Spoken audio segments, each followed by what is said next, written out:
Hi, thanks so much for doing this, Qiana. My name is Eli Boonin-Vail. I'm a PhD candidate in the Film and Media Studies program at the University of Pittsburgh. I specialize in a few things, but one of them is the relationship between Blackness and American comics, and I research this relationship both historically and aesthetically. In my contribution for the collection, the sort of one of the major questions that motivated my research and that I attempted to answer was specific to sort of newspaper comics in particular, which is why I'm happy to be here with these scholars today. And the question was really sort of what was the relationship between these things we call Black newspaper comics and the writing that accompanied them? What was the nature of the relationship between a cartoonist like Jackie Ormes and the other writers at the Pittsburgh Courier who she grew up with and she stayed close with? And that led to questions about how did race as well as gender affect this relationship? What was the historical experience of reading a Black woman's comics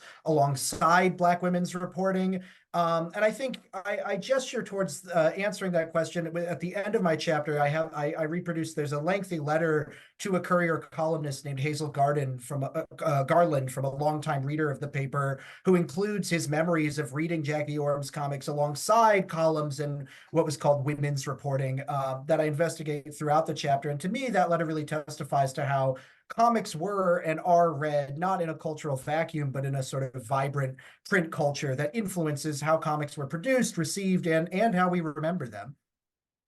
That's One thing I would emphasize is that I was fortunate to be writing about a figure who, in the scheme of comics history and specifically Black comics history, has been written about a decent amount already. There is a pretty good biography of her. There's that's right. been other publications of her. So I guess I would say, like, I wouldn't necessarily recommend my chapter as a good introduction to Okay. Orms, although I try. I think uh, I what newcomers could learn from my research in particular is sort of Orms as a figure within a broader comics reading and Black popular mass literary culture.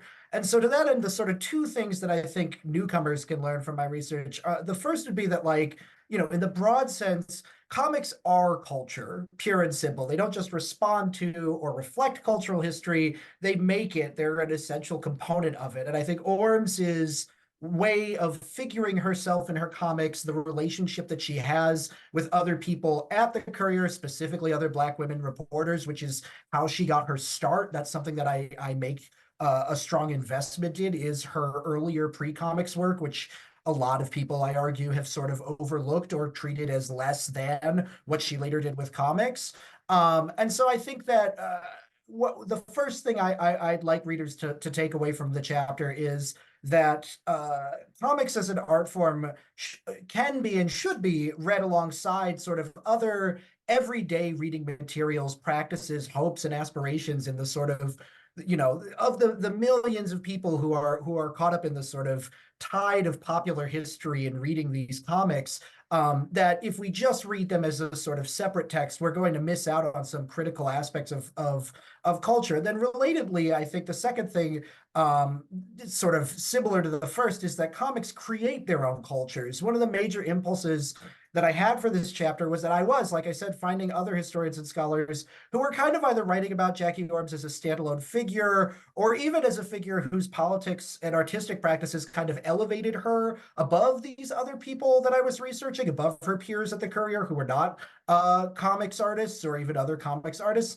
And I kind of wanted to move against the grain and ground Jackie's artistic and rhetorical practices in the sort of wider context of other Black women contributors to the Courier, like Hazel Garland, who I mentioned, Toki Johnson, Evelyn Cunningham, even Zora Neale Hurston, who I write about, contributed alongside when Torchy and Heartbeats was coming out. And there's interesting parallels between Zora Neale Hurston's contributions at that time and the storylines and affects that are sort of circulating in Orms's work. And so to me, what I want readers to understand is that these women didn't just share page space with Jackie Ormes. These were really like her sisters. They were close friends in a lot of cases, and their common political commitments and social sensibilities, senses of humor, and even rhetoric kind of intermingle with each other. And one of the things I argue to the end of this piece is that Some of these columnists were actually major contributors to preserving and interpreting the historical legacy of Jackie's comics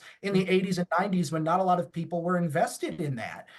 So part of the reason why we know Jackie the way that we do is because of her friends, her colleagues, the people who were promoting her work and giving us a sort of historical framework for valuing and interpreting it as a major aspect of print culture. This is from her last strip, Torchy and the Heartbeats, which Moray mentions was replaced by Candy. And here, this is a strip that Ayanna Dozier had a really excellent article in Feminist Media Histories a while ago that she also analyzed this strip. But I placed a little more emphasis here on this feature, the Torchy tag at the bottom. She often included these paper doll features, and the paper doll always spoke back to the reader, which is a pretty uncommon feature. It's not clear, like, are you supposed to cut around this? How are you supposed to do this? And to me, I think that what I'm drawn to is the sort of the illustration of the word bubbles defiantly reciprocal relationship with the reader. Above, you have there's a storyline where Torchy is traveling to Latin America and she's sexually assaulted by a boat hand. And usually the Torchy tag will have some kind of clever quip at the bottom. But here, I think that because there is this pretty dramatic and upsetting content above it, there is this kind of defiant look at the reader that's very serious and personal. And to me, this illustration is kind of perfectly Jackie, and it's perfectly in line with the sorts of address that we find in her other comics, in women's column writing from her and her friends.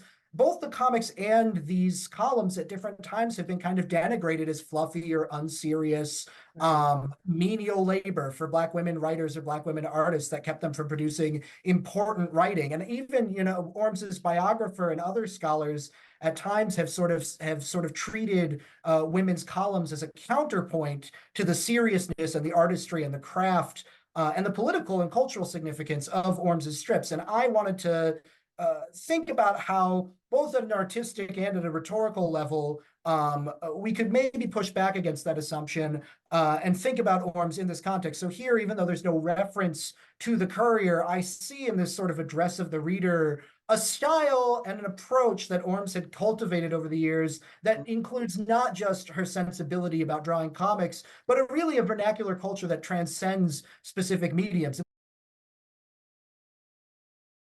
A connection between Morey's chapter and mine that did surprise me, which is how important Lena Horne was. Lena Horne is really, really important, both to Candy and to I think arguably Torchy Brown and Dixie to Harlem. She becomes a torch singer, and I think she's really pretty clearly modeled on Horne and maybe a few other figures. And really, again, specifically, one of the things I try to trace in my chapter is the sort of the Pittsburgh Courier was a nationally syndicated and very significant publication, but it was very embedded in Pittsburgh. And Lena Horne was a hometown girl. She was from the Hill District, where a lot of these contributors were living, where the newspaper was headquartered.